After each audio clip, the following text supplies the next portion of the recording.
Hey, everybody, this is Dorothy from Death in Cambodia, Life in America. This week, we are going to time travel again, back a little bit. Last episode, we spoke about what Robert experienced in the first couple weeks of Nongchan camp. Now, we're going to go back to Amanda's part of the story. Amanda, as I had mentioned before, is part of the second group that escaped through the Thailand forests. And so, how did they meet up with Robert? Once they found out that Robert actually made it to Thailand safely, with the axe coming back with that man with the secret code, they really did kind of have to scurry together and get ready to cross the forest. And so, this is what Amanda remembers from her experience. The second time we came to this place to meet the guide, Robert and another family friend were with us to escape that night, but we separated because we didn't know if this guy was going to just take us into the jungle and kill us and leave us there. So we didn't know. So that's when Robert and his friend and I guess 3 other guys left that night.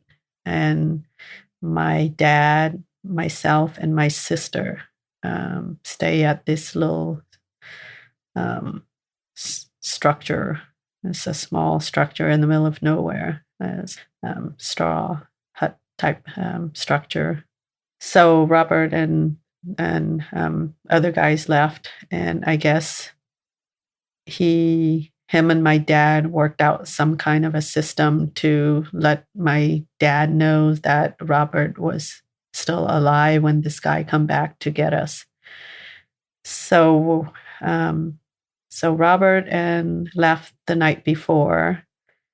So the next morning, my dad knew that Robert was still alive, so he sent me back to our town to fetch my mom and my youngest brother because we were going to just leave them behind because the baby my youngest brother was only 3 months old.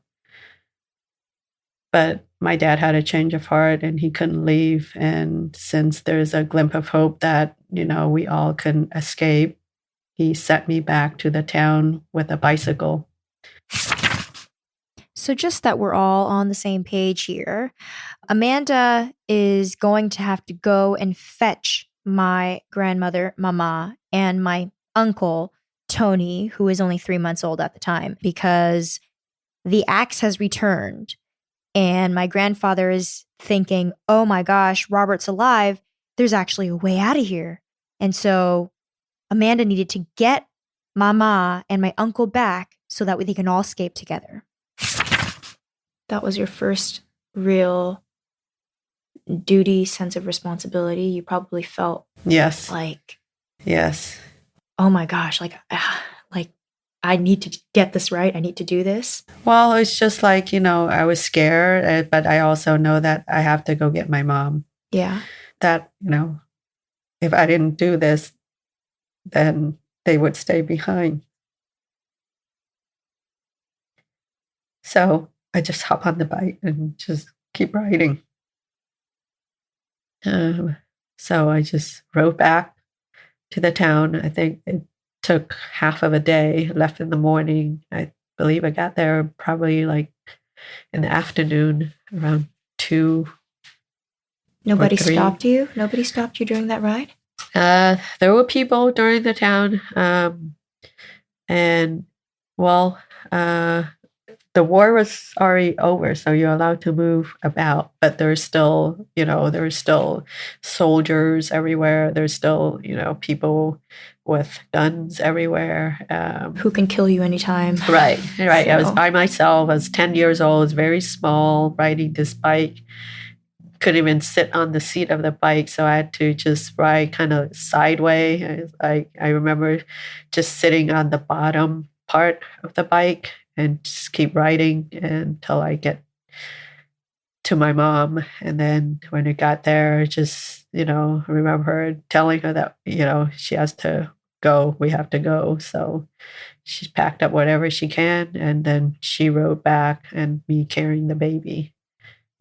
All three of us ride that one bike back to meet my dad. And then when we got to that place to where we met the guide, we got there, and that night we left.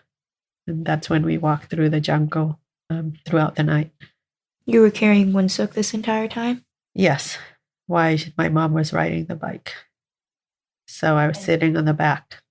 So we were going to leave my mom and my youngest brother behind because we didn't, what's going to happen to us? What's going to happen? Right. So my dad didn't have a lot of information, but he knew he had to get out. He had to take the chance, hoping that we will survive. But once Robert gave him the clue that he was okay, I believe I don't know, the arrangement was he took something with him and then gave the guide to bring it back to my dad so that my dad knew that he was alive. So we walked throughout the night through the jungle, and there were other people with us.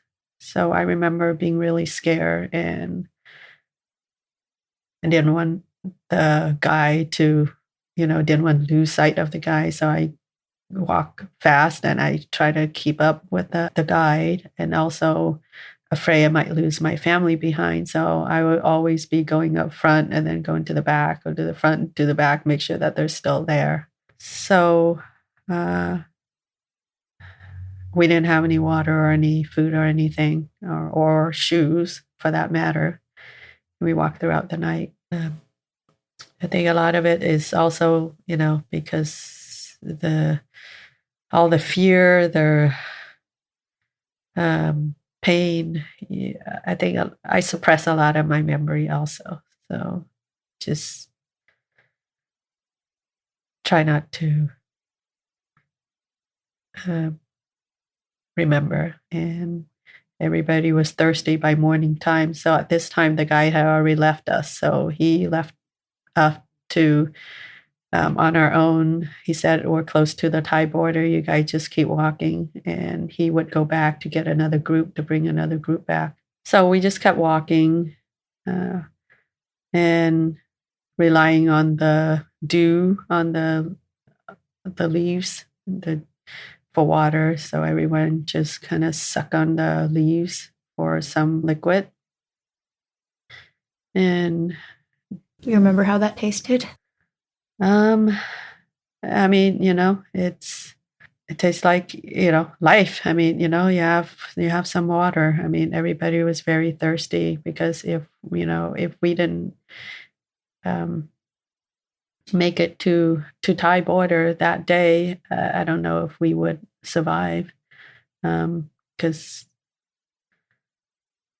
we were walking throughout the night without water, without food. So fortunately, we were close enough that we heard a car in Thailand. So we start walking toward the noise, and that's when the soldiers found us. And brought us into the checking point, and then took us to the refugee camp.